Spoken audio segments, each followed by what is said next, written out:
তওবাকে উম্মতের তওবা হিসাবে গণ্য করেন। আপনি আমাদের উপরে বড় নারাজ হয়ে গেছেন।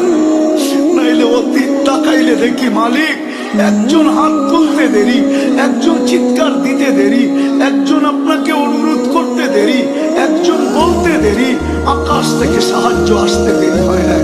আপনার বাহিনী জাপায়া পড়তে দেরি করে নাই। আজকে তো বৎসরের পর বৎসর পার হয়ে যেতেছে, চোখের পানি শুকায় যাইতেছে। ও মালিক, কোন বিজয়ের চিহ্ন দেখি না। কত রোজাও তো ফিলিস্তিনওয়ালাদের ইফতার হইতো লাশ দিয়া, সেহরি হইতো লাশ দিয়া। আল্লাহ, এই রোজাও কি এরকমই হবে? জানি না মালিক। এত নারাজ হয়ে গেলেন কেন মালিক? এত নারাজ হয়ে গেলেন কেন?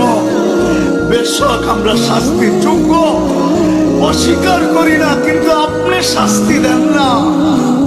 আপনার হাবিবের দুশ্মন, আপনার দুশ্মন, আমাদের দুশ্মন, ইসলামের দুশ্মন, কোরআনের দুশ্মন, হাদিসের দুশ্মন, সমস্ত কিছুর দুশ্মন, এদের মাধ্যমে আমাদেরকে পিঠা খাওয়ান কেন মালিক? কেন মার খাওয়ান?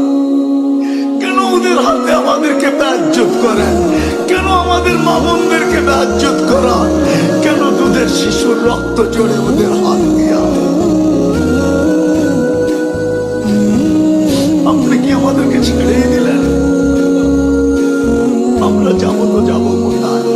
আমরা তো এই কথায় বিশ্বাসী, লা মালজা ওয়ালা মানজা, লা মালজা ওয়ালা মানজা মিনকা ইল্লা ইলাইক।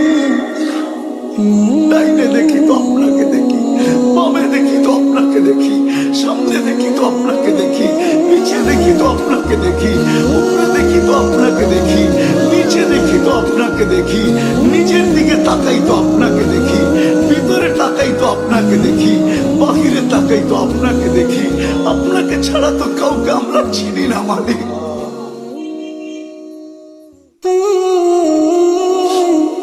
আজকে এই আলেমদের হাত খালি ফেরত দিয়েন না। আমারটা দিয়া দেন, কোনো আপত্তি নাই, কিন্তু আমার ডাইনে বামের আলেমদের হাত খালি ফেরত দিয়েন না। ইমাম খতিবদের হাত খালি হাতে ফেরত দিয়েন না।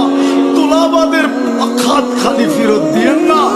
তুলাবারা বসে আছে সামনে মালিক, যাদের পায়ের নিচে ফেরেশতারা পদের গাড়ি যাচ্ছে। আল্লাহ, ওদের হাত খালি ফেরত দিয়েন না। অন্তরালে মা বোনরা হাত উঠায় বসে আছে, এদের হাত খালি ফেরত দিয়েন না মালিক।